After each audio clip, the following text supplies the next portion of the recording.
सर्वप्रथम आप सभी को मेरा प्रणाम और नवरात्रि की सभी को बहुत बहुत शुभकामनाएं। अभी मैं जिस टॉपिक पे बोलने वाला हूँ वो है बीइंग अलोन। थोड़ा सा कंट्रोवर्शियल टॉपिक है, थोड़े लोगों को ये अजीब सा लगता है, वो बोलते हैं अकेले क्यों रहे, हमें दोस्तों के साथ फैमिली के साथ रहना चाहिए।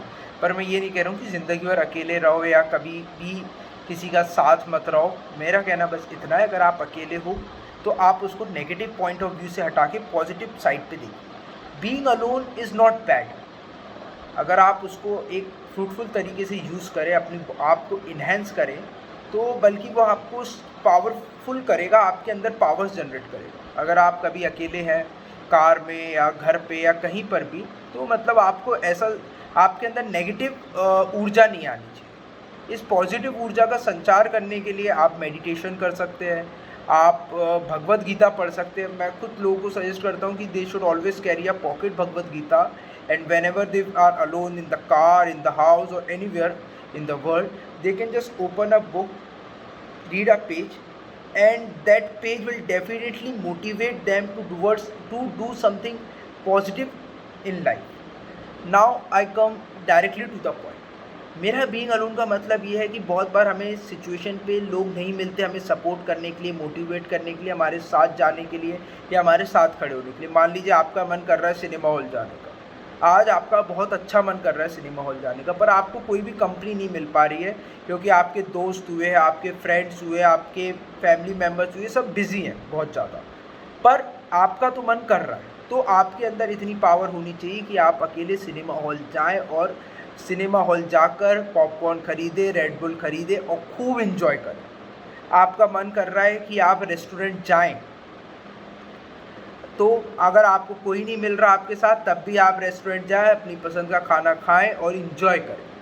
आपको सच्चाई बताऊं, जो इंसान अकेले इन्जॉय कर सकता है, अकेले खड़ा हो सकता है अपने लिए, उससे ताकतवर इंसान कोई नहीं है इस दुनिया में। बहुत बार आपके सामने ऐसी सिचुएशन है और मेरे सामने आती रहती है, इसलिए मैं आपसे ये चीज़ बोल रहा हूँ।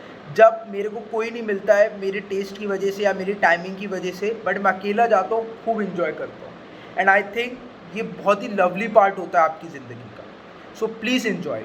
Now I come directly to the point.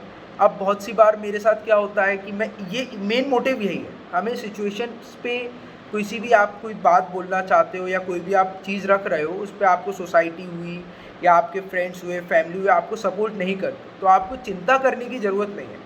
आपको वो चीज़ सही लगती है, आपके अकेले को वो चीज़ सही लगती है, तो आपको वो चीज़ सही प्लेटफॉर्म पे रखनी चाहिए, क्योंकि आपके सेटिस्फेक्शन से ज़्यादा और कोई भी चीज़ इस दुनिया में ज़रूरी नहीं। तो एट द एंड मैं यही कहना चाहूँगा, अगर सोसाइटी में कोई भी आपका साथ नहीं दे रहा, no one in the world, आप चाहे स्कूल हो, कॉलेज हो, कॉलेज में तो बहुत बार ऐसा होता है, मैं कोई चीज़ बोलता हूँ सब मेरे अगेंस्ट हो जाते, बट मुझे उससे कोई फ़र्क नहीं पड़ता, चाहे टीचर्स हों, चाहे स्टूडेंट्स हो, चाहे कोई हो। मुझे वो बात लगी कि मुझे वो चीज़ बोलनी चाहिए, तो मैंने बोल दी, दैट्स इट। अब मैं चाहे अपनी बात के लिए अकेला खड़ा रहूँ या मेरे पीछे 100 लोग खड़े हो, मैं तो खड़ा रहूँगा कि एटलीस्ट आई नो कि one person, Suramya Srivastava, will stand for his words. और दूसरी बात ये है कि जब भी आप अकेले होते हो ना, आपको अपने आप को इन्हेंस करने का मौका मिलता है। आप जानते हो, जब भी आप अकेले रेस्टोरेंट जाओगे, आपको किसकी कंपनी मिलेगी? आपको आपकी खुद की कंपनी मिलेगी, और इस कंपनी से अच्छी कोई कंपनी नहीं हो सकती।